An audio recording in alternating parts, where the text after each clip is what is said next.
Opposition نے پنجاب کا budget مسترد کر دیا۔ اپوزیشن لیڈر معین ریاض قریشی کا کہنا ہے کہ غریب مکاؤ بجٹ ہے اور ایوان میں احتجاج کر کے عوام کی نمائندگی کی۔ اس حوالے سے مزید تفصیلات جانتے ہیں نمائندہ بول نیوز افضال عباسی سے۔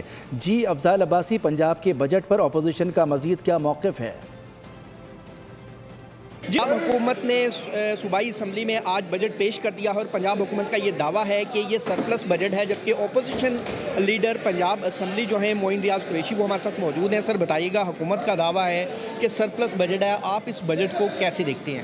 اٹس اے فیلیور بجٹ، یہ عوام کی امنگوں کے بالکل اپوزٹ بجٹ ہے۔ یہ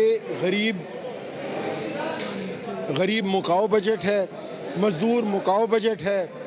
اس بجٹ کے اندر کہیں سے بھی کسی طریقے سے بھی عوام کے ریلیف کے لیے کچھ بھی نہیں ہے۔ اور دوسرا سر، یہ بجٹ کی کاپیز آج اپوزیشن کو نہیں دی گئی، جس وجہ سے احتجاج میں بھی آپ کو دقت ہوئی، جو ای پیپر لیس کیا گیا ہے۔ ہم نے احتجاج عوام کی امنگوں کے مطابق بھرپور طریقے سے کیا ہے۔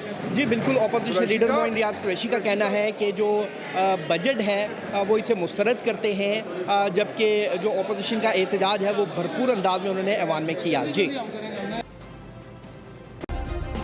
سبسکرائب کریں اور بیل دبائیں تاکہ کوئی خبر رہ نہ جائے۔